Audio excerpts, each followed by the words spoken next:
اور پھر کچھ عرفات کے تھوڑے سے اعمال بتا دیتا ہوں جو مولانا انعام صاحب ماشاءاللہ بار بار بتا ہی رہے ہیں, ان کو ہلکا سا ریپیٹ کر دیتا ہوں. نبی صلی اللہ علیہ وسلم کی دعوت کی ایک صحابی نے, آپ نے فرمایا کہ عائشہ کو بھی بلاؤ میرے ساتھ, میری زوجہ عائشہ کو بھی بلاؤ.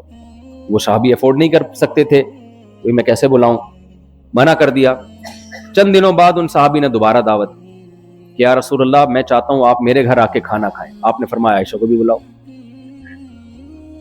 وہ لوگ صاف دل کے تھے, تکلف نہیں تھا, انہوں نے کہا نہیں بھائی ایک کا تو افورڈ کر سکتا ہوں, دو کا افورڈ نہیں کر سکتا. آپ نے منع کر دیا دعوت سے. تیسری دفعہ پھر ان صحابی نے دعوت دی, آپ نے فرمایا عائشہ کو بھی بلاؤ.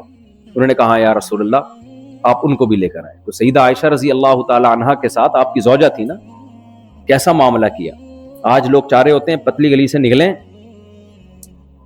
اور پتلی گلی بھی بنائی ہوئی ہوتی ہے, ابھی زیادہ ڈیٹیل میں نہیں جاتا. خیر, دوسرا سیدہ عائشہ فرماتی ہیں کہ میں برتن میں جہاں سے منہ لگا کے پانی پیتی, نبی صلی اللہ علیہ وسلم برتن کو گھما کے اسی جگہ اپنے ہونٹ مبارک رکھتے اور وہاں سے پانی پیتے تھے. تو یہ زوجہ کے ساتھ محبت کا اظہار ہے. پڑوس پڑوس میں کسی کے ساتھ اتنا فری ہونے کی آپ کو اجازت.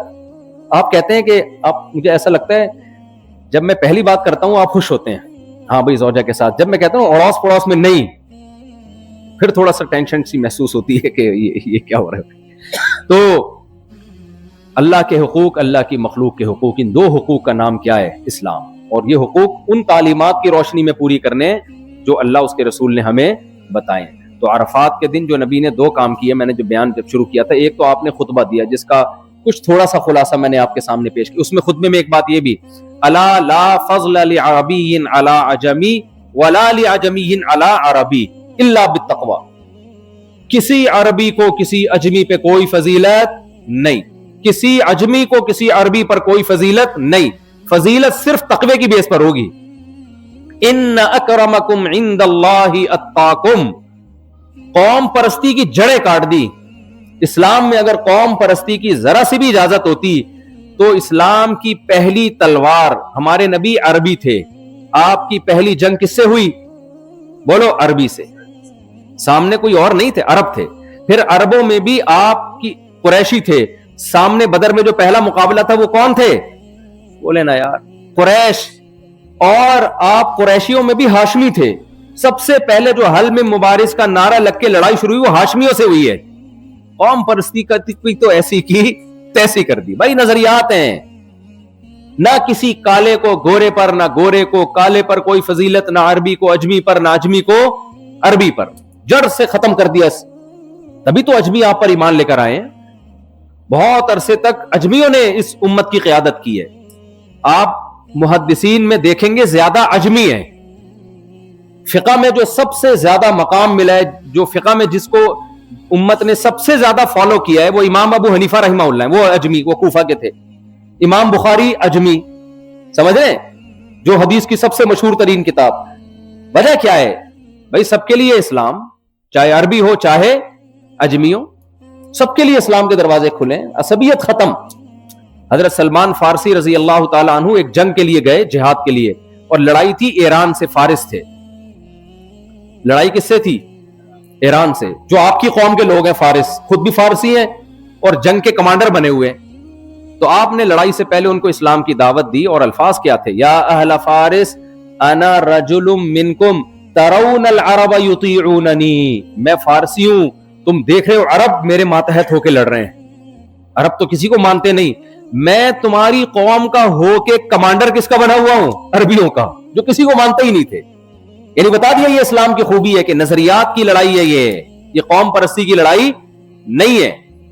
تو یہ بھی نبی نے حجۃ الوداع کے موقع پہ فرمایا کہ لا فضل لعربی علی عجمی, اور کلکم من آدم, سب آدم کی اولاد ہو. اور آدم کو اللہ نے مٹی سے پیدا کیا ہے. تو ہم سب ایک آدم اور ایک حوا کی اولاد ہیں. تو اس کا بھی نبی صلی اللہ علیہ وسلم نے جڑ سے خاتمہ کیا, اور آپ صلی اللہ علیہ وسلم نے امانتوں کو حقدار تک پہنچانے کا اس خطبے میں حکم دیا. ایک دوسرے کی جان, مال, عزت کو اچھالنے کا سے منع کیا. یہ سارے احکام دیے. اور ایک انتہائی اہم حکم, فَلْيُبَلِّغِ الشَّاهِدُ الْغَائِبُ. فرمایا میرا یہ پیغام جو موجود ہیں ان تک پہنچا دیں جو موجود نہیں. تو ہر مسلمان داعی بھی ہے, مبلغ بھی ہے. ایسا ہی نہیں ہے کہ ہم نے اپنے دین پر عمل کرنا ہے بھائی, ہم نے اسلام کو آگے پھیلانے کی بھی کوشش کرنی ہے. تو یہ سارے جذبے لے کے آج عرفات کے دن سے جائیں. خواتین عزم کریں کہ ہم نے پردہ کرنا ہے. پردہ کس کا حکم ہے بھائی؟ اللہ کا. اللہ نے عورت کو, بوڑھی عورتوں کو کچھ مستثنا کیا اللہ تعالیٰ نے. جو خواتین سمجھتی ہیں کہ میں بوڑھی ہو گئی ہوں, جو کہ کوئی بھی میرا خیال ہے نہیں سمجھیں گی, تو وہ ٹھیک ہے, وہ پردے کے حکام میں ان کو نرمی ہے, لیکن جب تک جوان ہے پردہ کرنا پڑے گا. اور اللہ نے رشتہ داروں کے نام بیان کیے, ایک ایک رشتہ دار, کہ اس سے پردہ نہیں ہے, اس سے نہیں ہے, اس سے نہیں ہے, ان کے علاوہ سب سے ہے, تاکہ اس میں ہم اپنی رائے نہ لے کر آئیں. تو دیور سے بھی پردہ اسلام میں, بہنوئیوں سے بھی بول لینا پردہ ہے, اور چچا زاد خالہ زاد سے بھی پردہ ہے. عورت پر لازم ہے کہ وہ پردہ کرے. جوائنٹ فیملی میں جب رہتی ہیں خواتین, شادی ہو گئی تو پھر یہ ضروری نہیں کہ برقع پہن کے ایک جگہ بیٹھ جائیں. جوائنٹ فیملی میں اب ایسا ہو نہیں سکتا. اتنا اہتمام کر لیں بھائی, کھانے کے اگر دسترخوان لگتا ہے تو سامنے دیور کے نہ بیٹھیں, آپ تھوڑا سا سائڈ پہ ہو جائیں, تھوڑا احتیاط کر لیں, فری نہ ہو اس سے. کہ سلام دعا کی حد تک تو ٹھیک ہے, جب رشتہ دار رہتے ہیں ایک ہی گھر میں رہتے ہیں تو سلام دعا کی حد تک کوئی وہ نہیں ہے. بے محابہ ہو کے بالکل سامنے آنا, گپیں مارنا, دیکھو ہماری ایک باؤنڈری, ہم غیر مسلم نہیں ہیں. اگر اس باؤنڈری کو ہم نے اتار دیا نا تو وہ حشر ہوگا جو وہاں ہو چکا ہے. اس باؤنڈری کو مت کھینچیں. اور اللہ ہم سے محبت اس بیس پہ کرتا ہے کہ ہم اس کا کلمہ پڑھتے ہیں, اس کو مانتے ہیں. اگر ہمارے اندر یہ بھی ختم ہو گیا تو اللہ کی نظر میں پھر کوئی حیثیت نہیں ہے, آخرت ہماری تاریخ ہے پھر. تو خواتین پردے کا اہتمام کی آج نیت کریں. عرفہ کا دن توبہ کا دن ہے. تو دوسرا کام, پہلا کام تو نبی کی یہ تعلیمات تھی. دوسرا کام جیسے مفتی انعام صاحب نے بتایا, 4 گھنٹے دعا مانگی ہے. ایسا ہی ہے نا, 6 گھنٹے, بہت لمبی دعا. عرفہ کا دن دعائیں مانگنے کا دن, خوب گڑ گڑا کے, اور اس میں دھوپ میں کھڑے ہو کے دعا مانگنا زیادہ افضل ہے. یہاں بھی مانگ سکتے ہیں جو بوڑھے لوگ ہیں جن کے لیے دھوپ میں کھڑا ہونا مشکل ہے, لیکن افضل کیا ہے, دھوپ میں کھڑے ہو کے دعا مانگیں. اپنے لیے, اپنے والدین کے لیے, اپنے ملک کے لیے, اور اپنے گھر والوں کے لیے, اپنے بچوں کے لیے, کہ اللہ ان بچوں کو ہماری آنکھوں کی ٹھنڈک بنا. بچے باغی ہو جائیں زندگی عذاب بن جاتی ہے. اے اللہ ان کو نیک بنا, دیندار بنا. گھر والوں کو جتنی بھی پریشانیاں ہیں اللہ سے مانگیں, بار بار ریپیٹ کریں, اسی دعا کو بار بار ریپیٹ کرتے رہیں. اور حضرت مفتی تقی عثمانی صاحب کا ایک ملفوظ کل پرسوں نظر سے گزرا, بہت زبردست. فرماتے تھے کہ اگر دعا مانگنی نہیں آ رہی تو یہ دعا مانگنا بھی اللہ سے ہی مانگو. سمجھ رہے ہیں کہ نہیں سمجھ رہے؟ کہ اللہ مجھے مانگنا سکھا دے. جیسے آدم علیہ السلام سے غلطی ہوئی تھی تو قرآن کہتا ہے, قرآن کا مفہوم اپنے الفاظ میں بیان کر رہا ہوں, کہ ان کو احساس تھا مجھ سے غلطی ہوئی ہے, جنت میں اللہ نے منع کیا, نہیں کھاؤ, میں نے کھا لیا. اب پریشان ہے, الفاظ نہیں آ رہے کہ اللہ سے معافی کیسے مانگے. تو اللہ کہتے ہیں فَتَلَقَّى آدَمُ مِن رَبِّهِ کلمات, اللہ نے آپ کے دل میں کلمات ڈالے کہ ان الفاظ سے دعا مانگو. ربنا ظلمنا انفسنا, اے اللہ ہم نے اپنی جان پہ ظلم کیا. وَإِن لَّمْ تَغْفِرْ لَنَا, اگر تو نے معاف نہ کیا. وَتَرْحَمْنَا, اور تو نے ہم پہ رحم نہ کیا. لَنَكُونَنَّ مِنَ الْخَاسِرِينَ, ہم تباہ و برباد ہو جائیں گے. ہم دونوں, ہوا بھی اور میں بھی, ہم سب تباہ ہو جائیں گے. بھائی ہم نے بھی زندگی میں بہت سے گناہ کیے ہوں گے, تو اللہ سے توبہ کرے, معافی مانگے. اے اللہ ہم تو کر بیٹھے, اب تو عذاب بھی دے سکتا ہے, تو معاف بھی کر سکتا ہے. نبی نے فرمایا کہ جب کوئی بندہ گناہ کر کے اللہ سے توبہ کرتا ہے تو اللہ فرشتوں سے کہتا ہے, دیکھو دنیا میں بہت سے لوگ ہیں جنہوں نے گناہ کیا, کوئی نہیں آیا توبہ کرنے کے لیے. اس سے غلطی ہوئی ہے اور یہ توبہ کرنے کے لیے آ رہا ہے, حالانکہ نہ اس نے مجھے دیکھا نہ اس نے میرے عذاب کو دیکھا. اس نے تھوڑی دیکھا کہ گناہ پہ کیا سزا ملتی ہے, یہ تو سب آخرت کی چیزیں ہیں نا, دنیا میں تھوڑی دیکھا ہے ہم نے. نہ اس نے مجھے دیکھا نہ اس نے یہ دیکھا کہ اس نے جو گناہ کیا اس پہ کیا سزا ملے گی. صرف میرے پیغمبر اور میری کتابوں پر ایمان رکھ کے یہ یقین کر بیٹھا ہے کہ گناہ کرنے والے کا انجام اچھا نہیں ہوتا. کیونکہ جب عذاب دیکھ لیں گے نا پھر توبہ قبول نہیں ہوتی ہے. فرعون کو جو پہلی ڈبکی لگی تھی تو کیسا ایمان لے کر آیا تھا, فوراً ایمان لے آیا. جب غوطہ لگا ہے نا فرعون کو پہلا کہ آمنتو انہ لا الہ الا الذی آمنت بہ بنو اسرائیل, میں بنو اسرائیل کے خدا پر ایمان لایا. اللہ نے کہا اب مقبول نہیں. اس سے پہلے 2 آنسو بہاتا سب معاف ہو جاتا. تو ہم نے اللہ کے عذاب کو اپنی آنکھوں سے دیکھا نہیں اور اللہ ہمیں نہ ہی دکھائے. ہم نے نہیں دیکھا کہ کیا کچھ موت کے بعد انسان پہ گزرتی ہے اور کیا سزا ملتی ہے. اللہ ہمیں نہ ہی دکھائے, نہ دنیا میں دیکھا نہ آخرت میں دیکھا. تو اس لیے ابھی اپنے گناہوں پہ 2 آنسو بہا لیں گے, اللہ کو ان آنسوؤں کی بہت قدر ہوگی. اور اسی الفاظ سے دعا مانگے, اللہ ہم نے ظلم کر بیٹھے ہیں. تو نبی نے فرمایا جب اس جذبے سے انسان اللہ سے دعا مانگتا ہے, اللہ کہتا ہے میں نے اس جذبے کی لاج رکھی, نہ اس نے مجھے دیکھا نہ عذاب کو دیکھا, تو میں اس کے گناہ کو معاف کرتا ہوں. فرمایا پھر دوبارہ غلطی ہو, پھر دوبارہ اگر اللہ کے پاس آئے تو اللہ کہتا ہے دیکھو دوبارہ غلطی ہوئی ہے, ابھی بھی اس نے نہ میرا عذاب دیکھا نہ مجھے دیکھا, لیکن اسے پتا ہے کوئی اس کا رب ہے جو گناہ کو معاف